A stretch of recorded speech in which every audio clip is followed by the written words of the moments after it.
Federação Espírita do Paraná apresenta Sandra Borba Pereira, na 22ª Conferência Estadual Espírita, com o tema Compromisso com Jesus.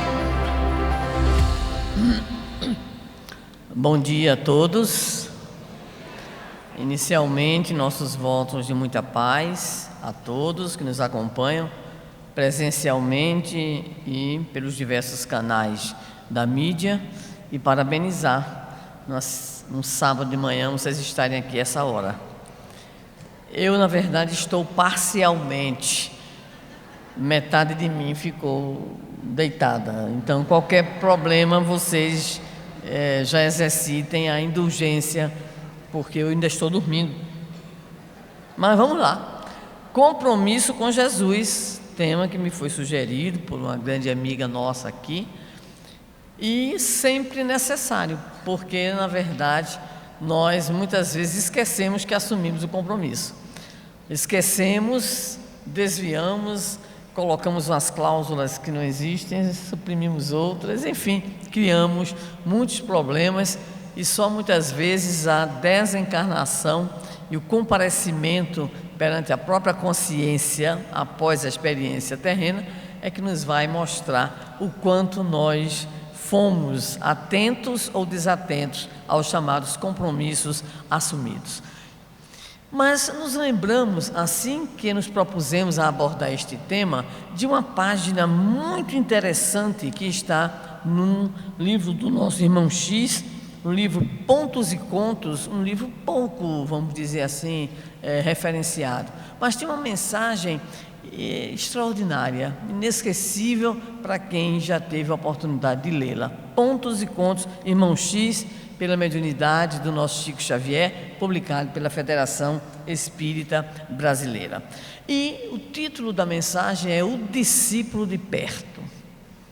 E a gente já começa a ficar com frio, né? Além do friozinho daqui, o frio na alma, porque o nosso querido Humberto de Campos, irmão X, com a sua verve de escritor, de poeta, de ser humano e, no caso, de espírito, com a nova visão, nos apresenta essa página, a figura de um jovem chamado Efraim, filho de Atade, que, quando soube que Jesus ele se cercava de um pequeno grupo de aprendizes diretos para as lições do seu evangelho, para a divulgação da Boa Nova, ele então ficou logo pensando assim: é aí que eu tenho que estar.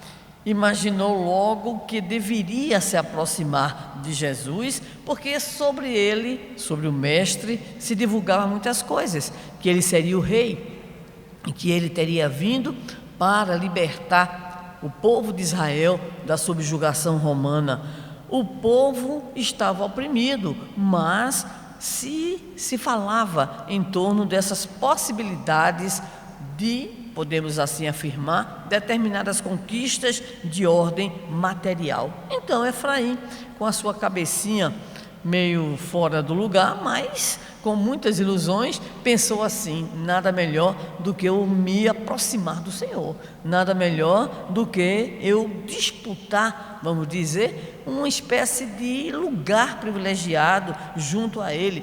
Vou me apresentar, pensava Efraim, ao Senhor e dizer que quero me entregar a Ele, me entregar ao seu projeto. Só que a visão de Efraim era exatamente a visão daquela criatura imatura, muito imatura, e na verdade sem o devido sentido em relação à missão de Jesus e à proposta do Evangelho. Assim, ele, com a cabeça inflamada de sonhos de grandeza terrena, procura realmente o Senhor, e o Senhor o recebe com muita bondade, mas com um certo ar de melancolia. Nos diz na sua poesia o nosso Humberto de Campos que o Senhor demonstrava uma certa angústia em razão de ter acontecido a sua entrada triunfal ali em Jerusalém, e ele então recebe o jovem que começa a fazer o seu discurso dizendo que tinha o desejo ardente de segui-lo, e pede ao Senhor: aceita-me, Senhor, como teu discípulo, eu quero seguir-te, eu quero um lugar mais próximo ao seu coração. Então não era só seguir ao Senhor, era um lugar mais próximo. Venho disputar-te o afeto e a companhia permanente, pretendo pertencer-te de alma e coração. A reação de Jesus, muito simples, sorriu e falou calmo. E como sempre fazia, como excelente educador, instigava a reflexão do dialogador. Tenho muitos seguidores de longe, respondeu Jesus. Porventura estás aspirando à posição de um discípulo de perto? E aí ele responde: sim, mestre, eu quero esta glória, eu me sinto preparado, desejo seguir-te. O divino mestre, porém, fazendo aquilo que lhe era sempre peculiar, ao escutar não a fala, mas o coração, a intenção, os pensamentos ocultos, os recônditos da alma, decidiu então fazer um esclarecimento a Efraim para que ele soubesse o que era ser um discípulo de longe e o que era ser um discípulo de perto. Então, todos que estamos aqui, nos preparemos, porque o processo é difícil. Jesus vai enumerar algumas situações e temos a certeza de que todos nós que estamos aqui, que aspiramos à glória de ser também um discípulo de perto, provavelmente nos identificaremos com algumas dessas afirmativas. Começa o Senhor esclarecendo ao jovem, entusiasmado, inflamado e desejoso principalmente de ocupar no futuro, quando Jesus, para ele, ocupasse também os cargos materiais, desejava ali estar aproveitando da situação. E Jesus começa dizendo: o seguidor de longe provavelmente entreter-se-á com muitos obstáculos a lhe roubarem a atenção, mas o companheiro de perto viverá em suprema vigilância. Começou logo e vai seguindo. O de longe sente-se com liberdade para buscar honrarias e prazeres, misturando com as suas vagas lembranças do reino de Deus, mas o de perto sofrerá as angústias do serviço sacrificial e incessante. A impressão que eu tenho é que Efraim começa a empalidecer. O de longe, continua Jesus, dispõe de recursos para encolerizar-se e ferir, mas o de perto armar-se-á através dos anos de inalterável paciência para compreender e ajudar. O de longe alegará dificuldades para concentrar-se na oração, experimentando sono e fadiga. O de perto, contudo, inquietar-se-á pela solução dos trabalhos e caminhará sem cansaço em constante vigília. Toma! O de longe respirará em estradas floridas, demorando-se na jornada o quanto deseje. O de perto, porém, muitas vezes seguirá comigo pelo atalho espinhoso. E Efraim ficando pálido. O de longe dá-se a pressa em possuir. O de perto, no entanto, encontrará o prazer de dar sem recompensa. O de longe somente encontra alegria na prosperidade material. O de perto descobre a divina lição do sofrimento. O de longe padecerá muitos melindres. O de perto encher-se-á de fortaleza para perdoar sempre e recomeçar o esforço do bem quantas vezes se fizerem necessárias. O de longe não cooperará sem honras, o de perto servirá com humildade, obscuro e feliz. O de longe, finalmente, diz o Senhor, adiará os seus testemunhos de fé e amor perante o Pai. O de perto, entretanto, estará pronto a aceitar o martírio em obediência aos celestes desígnios a qualquer momento. Após uma pequena pausa, Jesus fixa em Efraim os olhos doces e indagou: aceitarás mesmo assim? Imagino que a essa altura ele já está totalmente pálido, taquicardia e com uma única vontade: desaparecer da presença do Senhor. E é exatamente o que vai acontecer, nos diz Humberto de Campos, nosso irmão X. O candidato a ser discípulo de perto, algo confundido, refletiu, foi uma encenação, né? Refletiu e exclamou: Senhor, os teus ensinos me deslumbram. Quanta hipocrisia, fale-me Jesus. E para completar, vai dizer assim: eu vou à casa de Deus, ao templo, agradecer ao Santo dos Santos e volto dentro de 1 hora.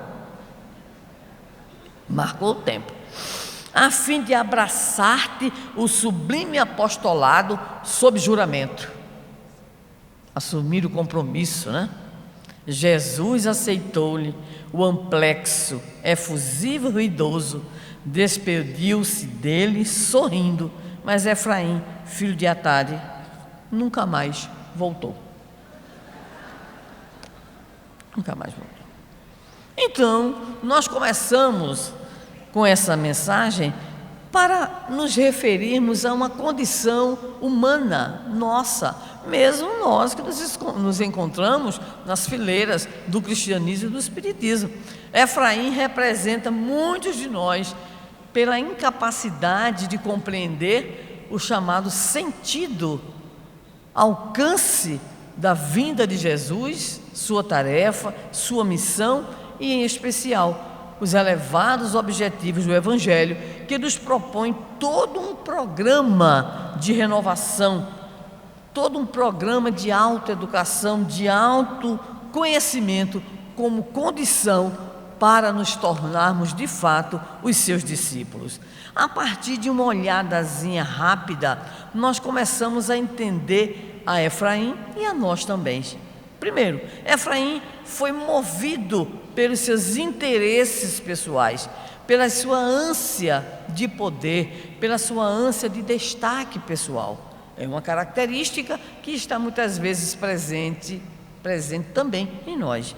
Desconhece os objetivos de Jesus, do seu Evangelho, confundindo princípios ou simplesmente distorcendo esses princípios em razão dos seus objetivos materiais, mundanos e imediatistas.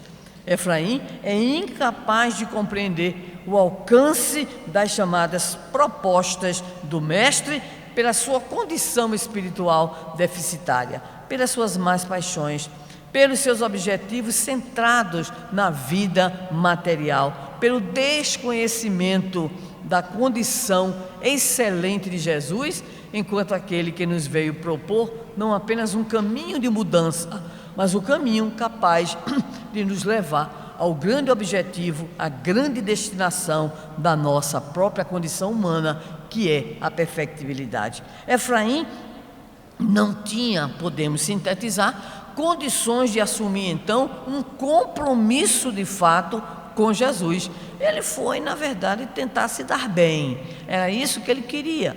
Queria, de alguma forma, encontrar um caminho para se aproximar do Mestre com objetivos escusos, como já nos referimos. Mas então, a pergunta que deve nortear nossa reflexão nesse momento é exatamente esta: o que é então um compromisso?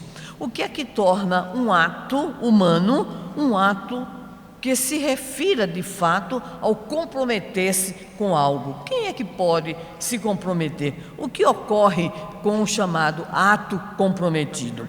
Então, diríamos em primeiro lugar que nem todo ato humano é um ato de compromisso. Há atos humanos que são espontâneos, que são corriqueiros, estão presentes no cotidiano pelos nossos automatismos.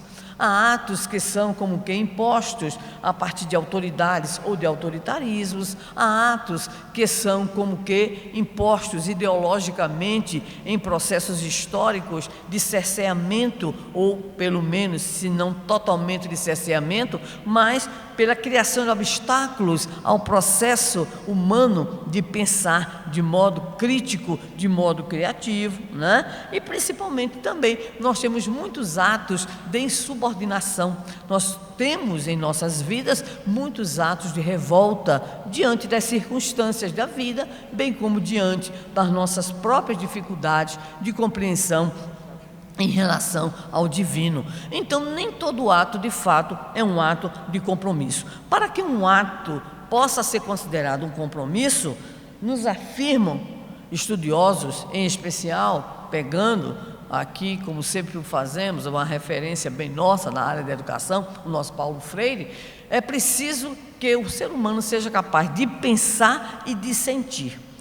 Pensar e sentir, mas não pensar e sentir qualquer coisa. É um pensar em especial, um pensar de ordem crítico.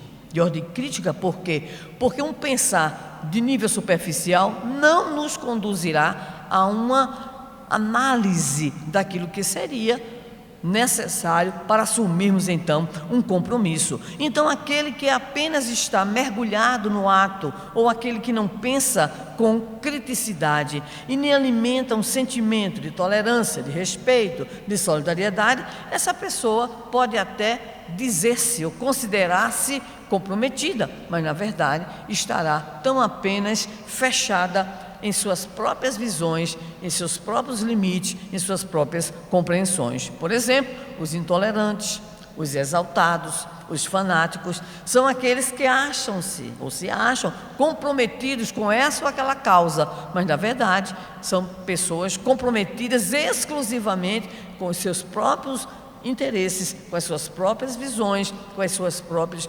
definições em termos de suas vidas, mas também da vida do outro, da vida do próximo. O compromisso também envolve aquilo que denominaríamos uma vivência da realidade. Então, não posso, como Efraim quis fazer, pedir ao Senhor a oportunidade de já estar numa condição muito próxima a Ele, se eu não estou vivenciando essa realidade na qual quero me engajar e com a qual quero me comprometer com isso ou com aquilo. Então, o compromisso, o ato de compromisso, envolve uma dimensão profundamente concreta, prática, de vivência. Então não podemos imaginar que alguém seja de fato comprometido com uma causa, com um ideal, se essa pessoa não está nem aí, ou apenas se ela verbaliza isso como se fora um compromisso seu. Então, duas atitudes são fundamentais, registremos bem, para qualquer ato de compromisso ou de comprometimento. O conjunto é uma dupla que diz respeito a respeito e solidariedade. Sem respeito e sem solidariedade, e sem essa imersão na realidade, nós não teremos condições de assumir compromisso algum. É claro que na história da própria humanidade, nós vamos nos deparar com esta possibilidade de não haver nem respeito e nem solidariedade. No exercício do seu livre-arbítrio, o homem muitas vezes cria obstáculos ao outro homem. Há muito desejo humano de definir o que o outro deve pensar, de definir o que o outro deve sentir e deve realizar. São os processos, muitas vezes radicais, de ideologização, são processos de imposição de pensamentos, de ideias, de conceitos e de metas, e isso afasta a criatura dos seus reais objetivos pessoais de desenvolver um ato individual, comprometido e responsável. Então, é uma possibilidade histórica. No entanto, não podemos esquecer que a criatura humana, ela tem a condição de se, vamos dizer assim, libertar desses processos. Nós nos libertamos através da nossa vontade, da nossa busca de concretização de ideais. Nós somos pessoas capazes de nos sentirmos motivados a nos libertarmos de tantas amarras, de tantos limites, de tantos problemas, de tantos entraves. Então também temos a capacidade de nos libertarmos de todo um conjunto de ideias, de discursos, e estão presentes no nosso dia a dia, muitas vezes querendo dizer qual deve ser o nosso pensamento, qual deve ser a nossa postura. Só a título de curiosidade, hoje se fala muito nas chamadas fake news, inclusive tem uma que saiu aí, tá? Bem recente hoje, bombástica, tá? Que já foi desmentida, e usam exatamente o nome da Federação Espírita Brasileira para disseminar aí uma mensagenzinha terrível, tá? Então quem recebeu aí é fake, tá? Então nós vivemos mergulhados nessa busca de criaturas que querem impor. Nós começamos desde cedo, na família, né? No próprio lar, que é uma função, a função educativa, cultural, mas muitas vezes nós esquecemos a capacidade que a criança tem, que o adolescente tem, que o jovem tem, enfim, que o outro ser humano tem, de discordar. E essa abertura à discordância é algo que nos auxiliará no processo de crescimento, não apenas intelectual, mas também do crescimento nas relações, na convivência e assim por diante. Então, o que nós temos que entender, ou buscar um entendimento, é que nós temos a necessidade de assumir um compromisso pela via da nossa própria consciência, que é o tema da nossa conferência estadual espírita, que será abordada aqui em diversas oportunidades. Então, nas diversas relações da vida, conosco, com o próximo, com a natureza, com as ideias, com a cultura, nós vamos então, caminhando nessa estrada, para podermos de fato assumir um compromisso. Então, quando nós voltamos à imagem do nosso Efraim, filho de Atade, nós começamos a entender o porquê ele não tinha essa condição de ter de fato uma atitude comprometida. Primeiro, porque ele busca o que ele quer. O seu desejo é uma intencionalidade. Ele busca Jesus, mas ele busca Jesus a partir dos seus interesses. É o que Emmanuel nos diz na obra Vinha de Luz. Muitos de nós buscamos de fato as hostes cristãs, buscamos realmente a Jesus, ao Evangelho, só que nós queremos moldar o Evangelho e queremos interpretar Jesus à nossa própria forma pessoal. Não estamos em abertura dialógica, não estamos em abertura para a compreensão, não estamos então abertos ao entendimento, mas vamos e nos direcionamos em razão dos nossos próprios interesses pessoais. Efraim, ele pensa na verdade, mas ele pensa de forma equivocada. Ele olha Jesus e diz: ele é o rei, é ele quem vai instituir aqui uma nova ordem sociopolítica. Então a sua leitura da realidade em relação ao seu momento histórico com o mestre está então vinculada àquela própria ideia de boa parte do povo judeu, que era exatamente a vinda não de um Messias espiritual, de um Messias de libertação moral, mas sim de um Messias revolucionário, guerreiro, enfim, com finalidades políticas e econômicas. Então, esse pensar equivocado acerca de Jesus faz com que o sentir também do próprio Efraim seja um sentir equivocado, tendencioso, poderíamos dizer até malicioso em relação ao Cristo. Efraim, ele não acompanhava a Jesus,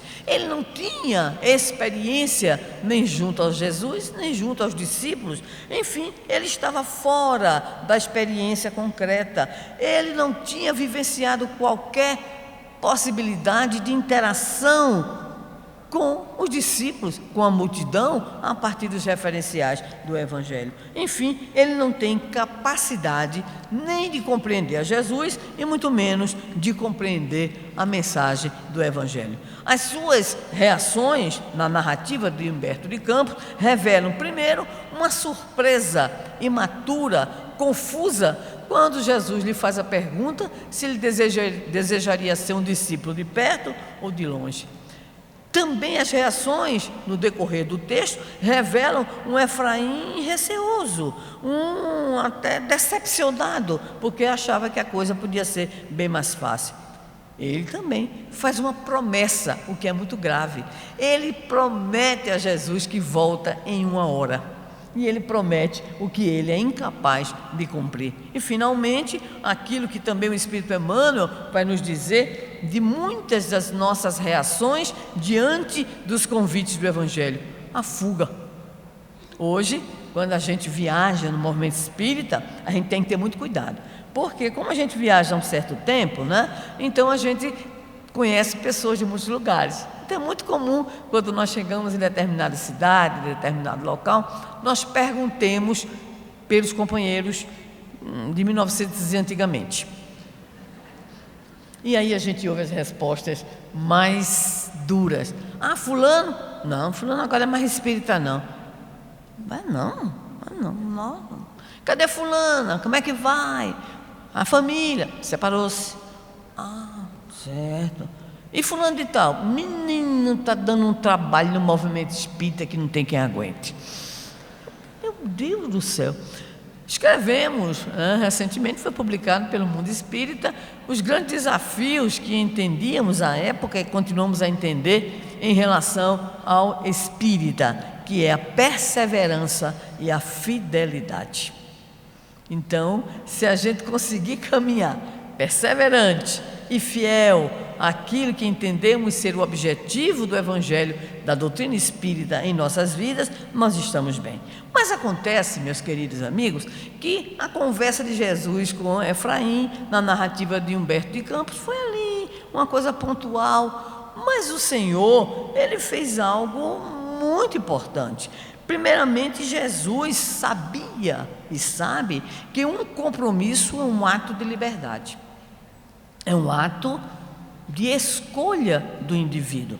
Por isso, conforme Lucas 9, 23 e 24, bem como também lá em Mateus, bem como também lá em Marcos, vamos pegar a narrativa de Lucas, em determinado momento Jesus vai dizer assim: se alguém quiser vir após mim, negue-se a si mesmo, tome sua cruz e siga-me. Pois quem quiser salvar a sua vida, a perderá, mas quem perder a sua vida por minha causa, este a salvará. Muito bem. 3 coisas identificamos na fala de Jesus, conforme Lucas. Primeiro, não há aliciamento. Jesus não alicia seguidores. Vem, vai ser bom demais. Opa! As conquistas do reino dos céus, é tudo legal. Vai ser bom demais. Não tem. Jesus não faz promessa enganosa. Olha, vem, segue-me, tu vai ver o que é bom. Jesus não impõe, vem, porque se não vier também. Então, nem aliciamento, nem promessa enganosa e muito menos imposição. Então, vamos de novo para a fala de Jesus. Quem quiser, ou seja, está livre. Está livre. Você não está obrigado. Tem muita gente que ainda hoje na casa espírita, quando alguém chega atormentado com esse ou aquele problema, essa ou aquela dificuldade, ainda existem irmãos nossos que dizem assim: olha, tem que frequentar. Tem que desenvolver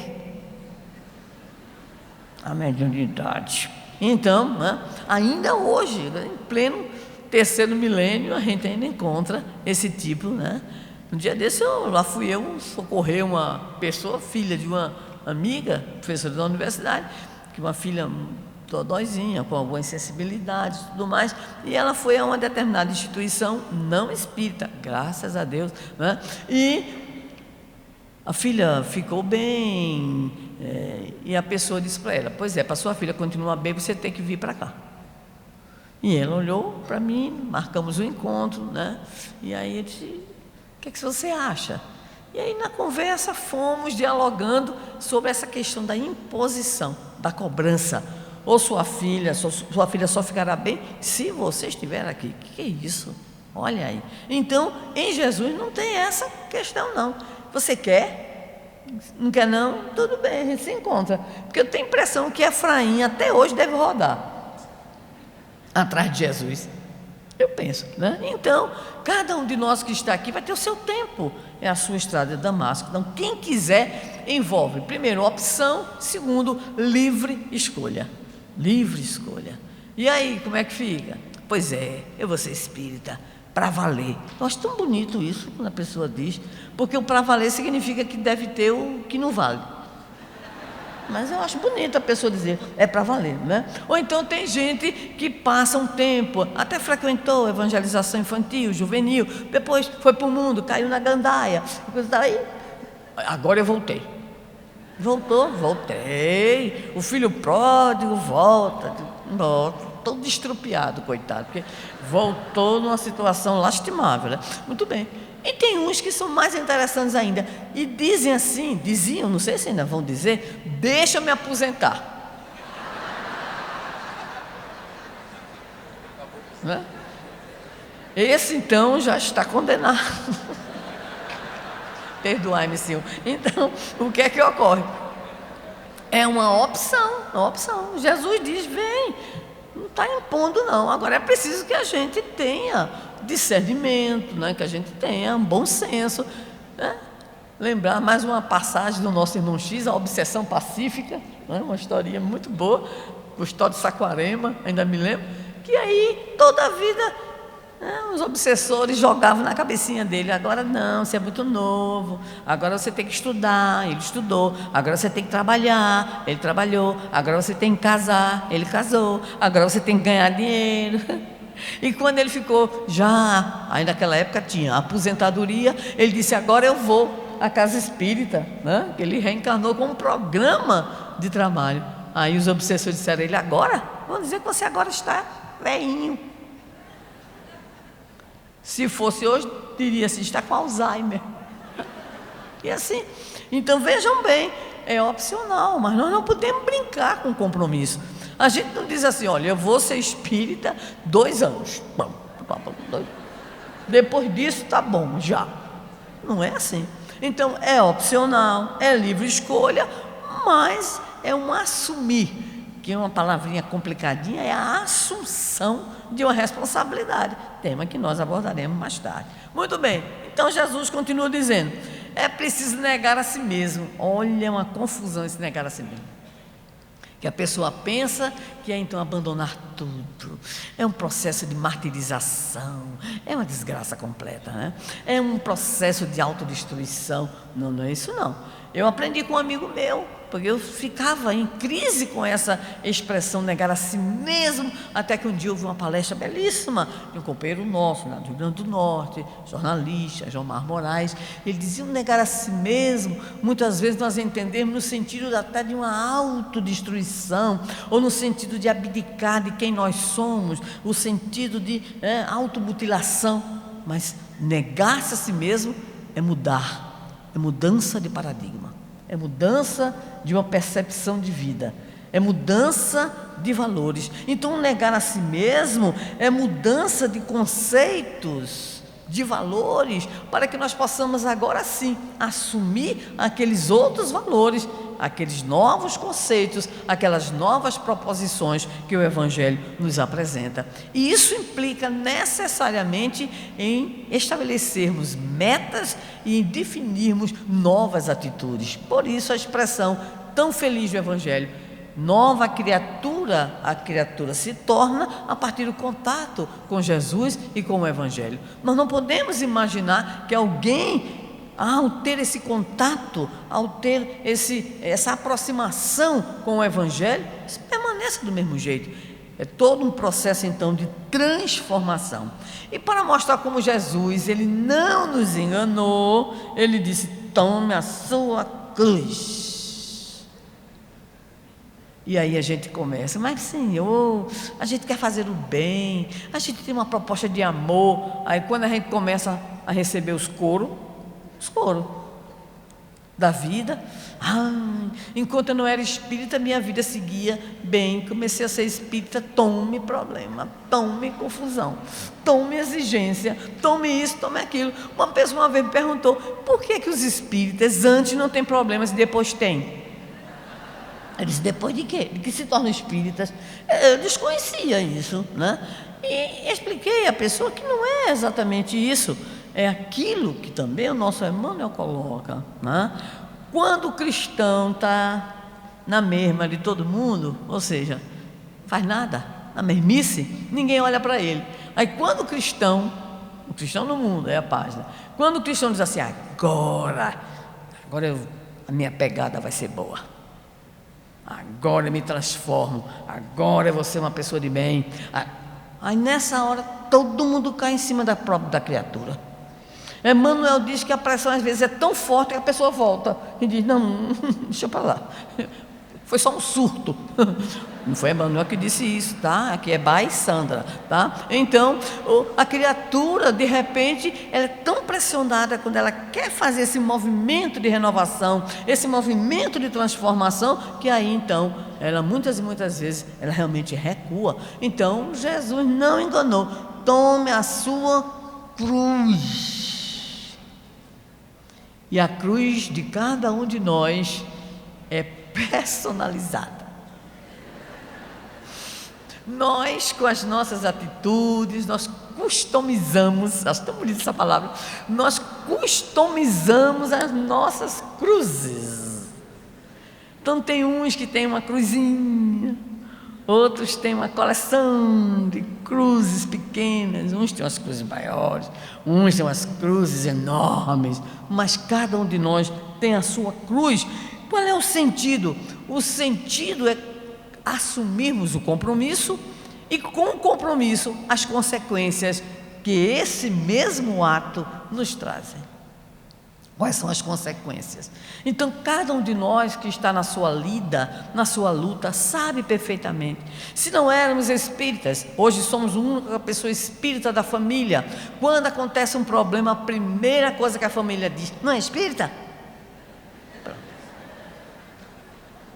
Aí descobre que você virou espírita no seu trabalho, na sua profissão, no seu escritório, na sua empresa, onde você atua profissionalmente. Qualquer problema, lá vem: e você não é espírita? Eu nunca vi povo para gostar mais de cobrar do que aquele que não é espírita. Cobrar do espírita. A coisa é tão séria que uma amiga nossa na universidade fez uma pesquisa sobre inclusão. Ela veio me contar que ela fez a pesquisa no ensino fundamental, lá 7º, 8º, 9º anos. Ela me chamou para ver uma resposta de uma menina. A menina foi entrevistada sobre a questão da inclusão de uma outra coleguinha que era portadora, no caso, era uma pessoa com deficiência. E aí a menina respondeu assim: olha, realmente eu não quero lá muita conversa com fulana não, porque a minha colega fulana, que é espírita, menina, adolescente, também não tem amizade com ela. E ela me chamou: estás vendo a responsabilidade de vocês? Ela usou o fato da colega espírita não ter uma atitude inclusiva para justificar a sua atitude também de não inclusão. Então, observemos, que a cruz, ela é interessante. Cada um de nós sabe onde está sofrendo. Na família, nos relacionamentos, nas atividades, nas chamadas tentações, nos testemunhos que nós estamos vivenciando. Quem de nós não está vivenciando? Se não está, é porque está em período de preparação. Não está em confinamento não, tá? Nem está de quarentena não, mas está se preparando, porque os períodos mais suaves da nossa vida são exatamente os momentos onde nós estamos buscando, ou deveremos estar buscando o quê? Forças, porque nós não sabemos a hora do testemunho. Por isso Jesus diz: é preciso tomar a sua cruz. Bem, e aí Jesus arremata dizendo: e aí então, vem e segue-me. Eu fico pensando assim: Senhor, eu acho que muita gente não quis. Não quis, porque depois de ele dar esse currículo, né, terrível, né? Todo respeito ao Senhor, mas é um currículo meio complicado. Quem quiser vir após mim, negue-se a si mesmo, toma a sua cruz. E aí muita gente não seguiu ao Senhor. Efraim foi o caso. Mas vamos lá, quem foi que realmente não conseguiu assumir o compromisso? Até tentou. Nosso querido Judas Iscariotes, claro, tentou, foi, morreu na praia, como a gente diz. Porque em determinado momento a compreensão ficou diferente, né? O entendimento, a emoção saiu do compasso, saiu, vamos dizer assim, daquilo que era o de se esperar daquele colégio apostólico. Muito bem. Quem mais não conseguiu assumir o compromisso? Os que o abandonaram. Há momentos do Evangelho em que os evangelistas registram os duros discursos de Jesus. Em determinado momento, Jesus faz um discurso tão duro, vai saindo um, vai saindo outro, ele olha para os discípulos e diz assim: também vós quereis pular fora? Também vós quereis? Aí está um dos momentos mais bonitos do Evangelho, quando Pedro faz uma pergunta: não, Senhor, para onde iremos? Tu tens as palavras da vida eterna. É uma das mais belas passagens do Evangelho. Muito bem, os que não aceitaram, por exemplo, o convite. Alguém pode dizer assim: mas Jesus fez convite pessoal? Fez. Mesmo fora do colégio apostólico, fez. Teve um cidadão que recebeu um convite de Jesus. Gente, não foi moleza não. Ele foi procurar Jesus, falando sobre a questão da vida eterna e tudo mais, né? Jesus olhou para ele, fez logo um diagnóstico e disse para ele que se ele realmente quisesse alcançar tudo aquilo que ele desejava, ele fosse, vendesse tudo que tinha, distribuísse entre os pobres que não tinham mais como pagar de volta, né? E se disse, era o moço rico das histórias que nós conhecemos. Esse recebeu o convite direto de Jesus. Ele disse: vem, agora faz o seguinte, para vir, vai, faz aquilo antes, ou seja, te prepara e depois me segue. Ele não seguia Jesus. Os que buscam atender os seus interesses pessoais e de pequenos grupos, esses também não estão comprometidos com Jesus, estão comprometidos com os seus interesses. Os que não entendem a sua mensagem de amor e se mantêm em atitudes contrárias ao programa que Jesus apresenta, ou seja, os intolerantes, os que não têm respeito, os que não têm solidariedade com o próximo. Então aqui estão todos aqueles que, mesmo que conheçam a mensagem do Cristo e não busquemos vivê-la, nós não estamos ainda comprometidos, estamos informados, mas não estamos comprometidos. Quem foi, outro exemplo agora, que no começo disse que ia assumir, teve problema e depois se segurou no compromisso? Quem lembra? Foi Pedro.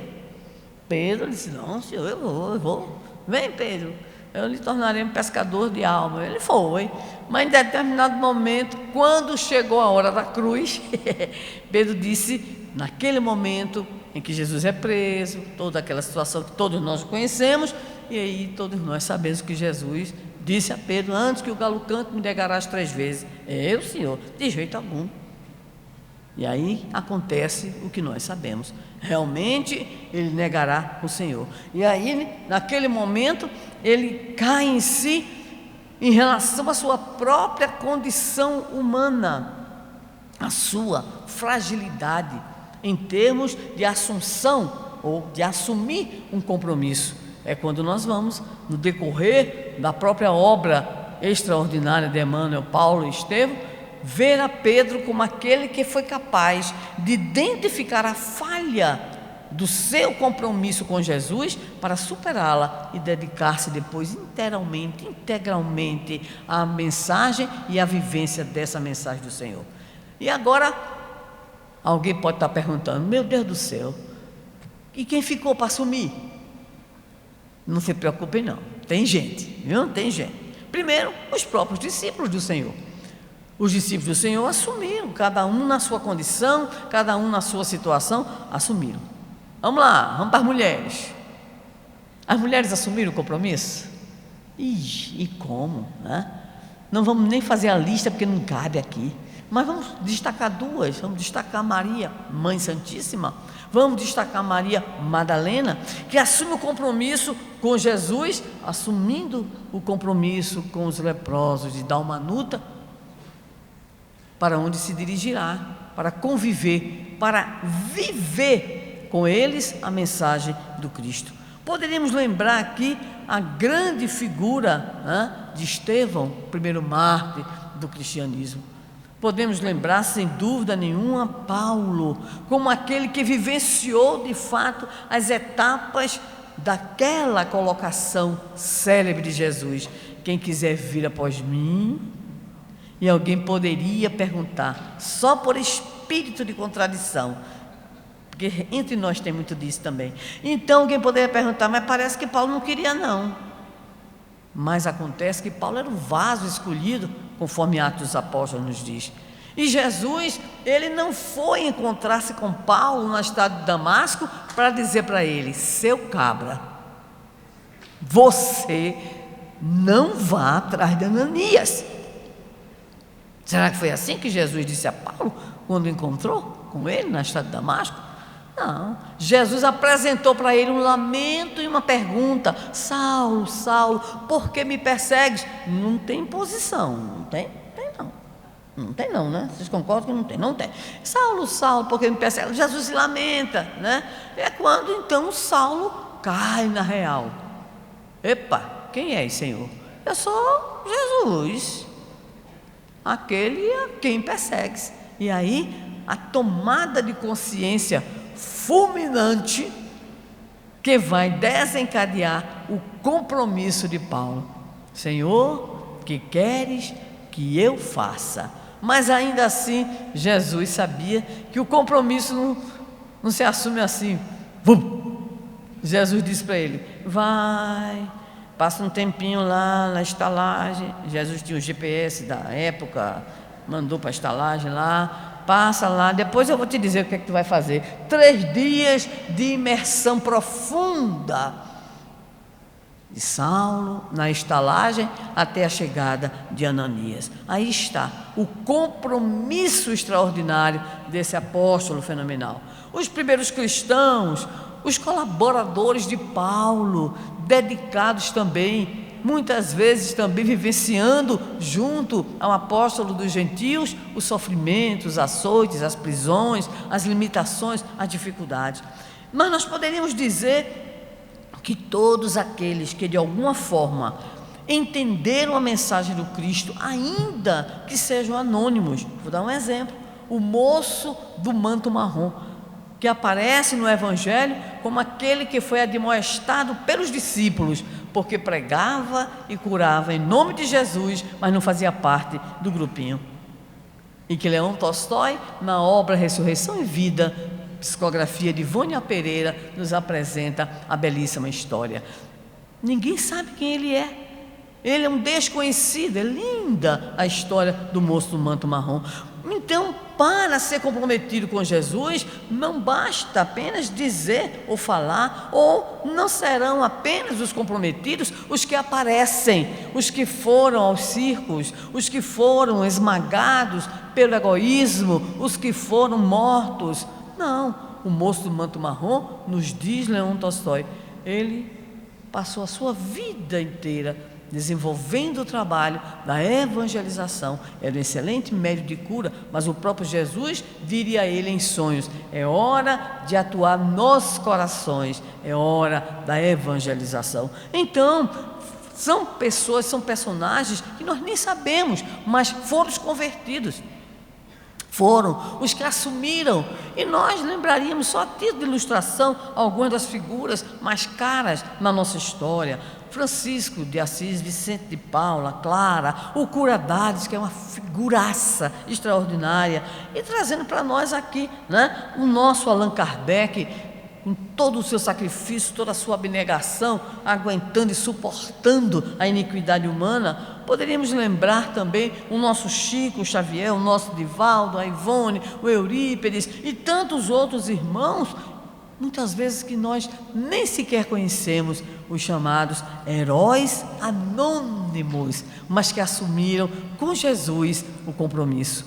Esse compromisso se traduz em amorosidade, em trabalho, em possibilidades de intervenção junto aos corações, na busca sempre necessária de autoconhecimento, porque o compromisso, ele só pode ser de fato assumido se nós nos entregarmos, em primeiro lugar, ao nosso próprio processo de autoavaliação e de autoconhecimento. Sem esse passo inicial, nós não conseguiremos assumir nada. Ou seja, sem esse momento de introspecção, de autoencontro, de visita a nós mesmos no deserto da nossa experiência pessoal, identificando limites, dificuldades, sombras, então, sem isso, seremos pessoas complicadas. Poderemos até verbalizar que desejamos seguir, que desejamos ter essa atitude comprometida com Jesus, com o Evangelho, com a doutrina, com o movimento, mas não conseguiremos.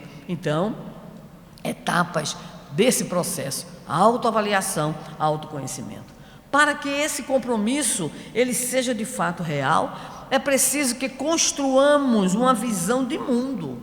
E essa visão de mundo vai implicar exatamente naquilo que lá atrás colocamos, que é o pensar e o sentir corretos, ou seja, a fé raciocinada, o cultivo íntimo da disposição de trabalhar, de servir, de renovação, de mudança, de reforma íntima. Precisamos ainda ter uma definição em nossa mente de um programa para essa mesma melhoria, para essa reforma íntima tão necessária em nossa vida. Sem isso, diante do primeiro problema, da primeira dificuldade, nós rompemos unilateralmente o compromisso. Porque nós começamos a exigir do Senhor, quando o Senhor nos disse: tome a sua cruz. Mas, Senhor, eu estou a teu serviço. E aí nos lembramos, só a título de curiosidade, da velha afirmativa do espírito bem latino, bem hispânico, da nossa Teresa d'Ávila, que ao sair de uma cidade para outra, enfrenta uma enchente e naquela confusão toda, ela pensa que vai desencarnar, grita, chama pelo Senhor, o Senhor aparece e diz assim: vês, Teresa, como é que eu trato os meus amigos? E ela responde para ele, para não perder a piada, nem a santa, viu? Ela diz: é por isso, Senhor, que os tens tão poucos.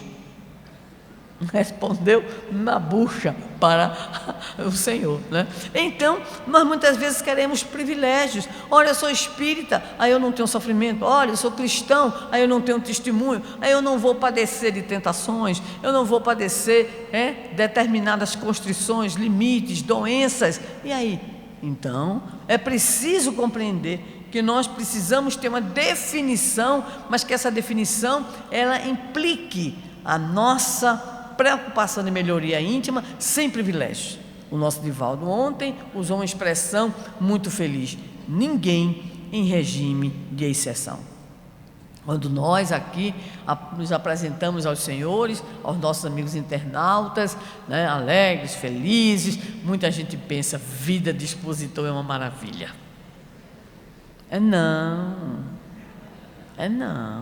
Quando alguém chega para mim e pergunta: como está? Um dia desse uma amiga me perguntou: como você está? Eu digo: usando a imagem, eu estou no ringue. No ringue, aquela arena da UFC. É mesmo, estou. Tá mesmo, menina levando paulada de todo canto. Lá vem um, dá um chute, lá vem o outro, dá um soco. É mesmo. E como é que você se sente? Feliz. Por quê? Porque eu estou em pé. Eu ainda estou em pé. Então não tenhamos ilusões.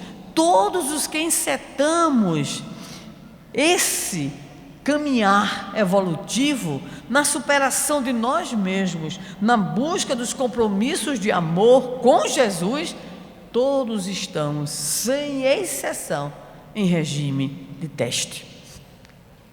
Todos nós. Então, não exijamos muito uns dos outros, que estamos todos nessa mesma situação.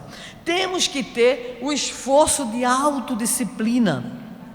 aceitar as dificuldades do caminho como parte integrante do compromisso assumido com Jesus. E principalmente, nós temos que ter uma atitude de superação.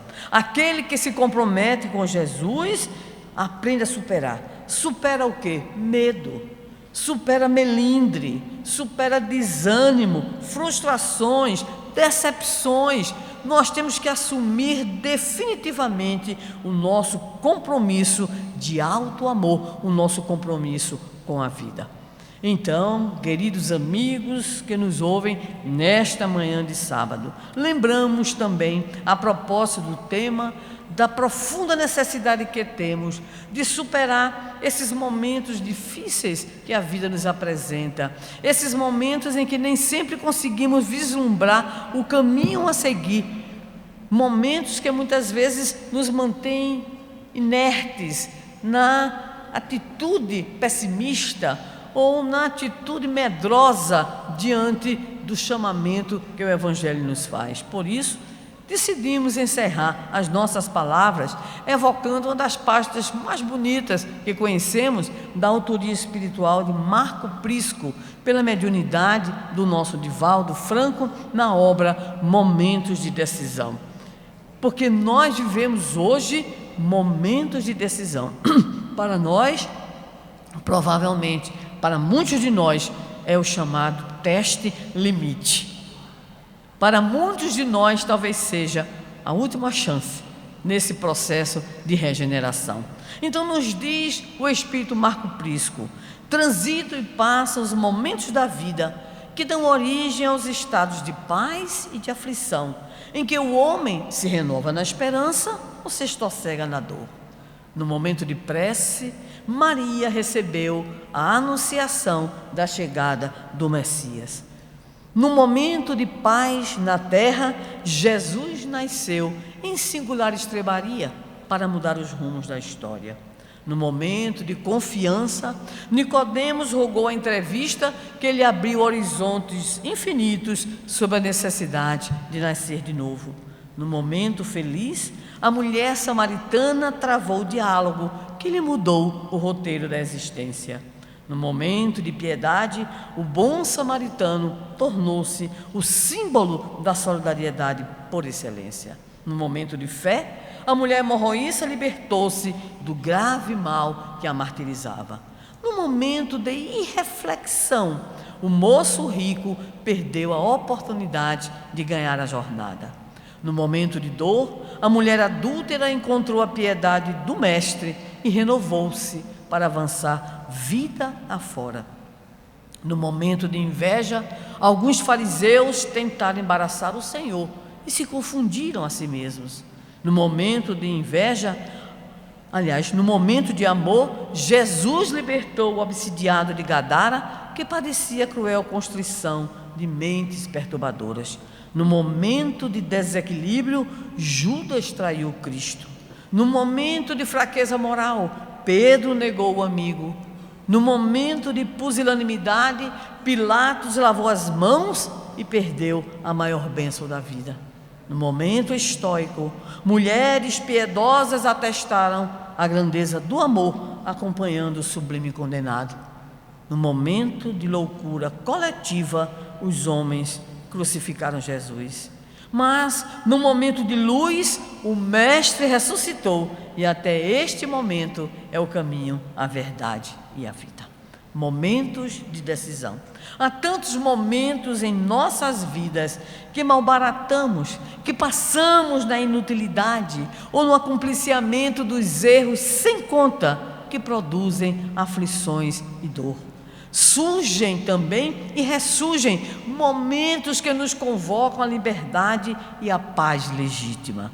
Indispensável saber utilizar as lições do Evangelho em cada momento da existência física, a fim de poder fruir as bênçãos da vida eterna. Neste momento, nesta conferência, dizemos inicialmente a nós, porque o expositor fala primeiro para si mesmo: seja este o seu, o meu, o nosso momento de decisão feliz, para que possamos assumir de fato o compromisso de amor com Jesus. passemos da fase de sermos bem informados para sermos comprometidos, a fim de que um dia também nós possamos, como seu grande apóstolo foi capaz de dizer: não sou eu quem vivo, é o Cristo quem vive em mim. Que Ele nos abençoe, nos fortaleça e não nos esqueçamos, a cruz faz parte do negócio. Muito obrigado.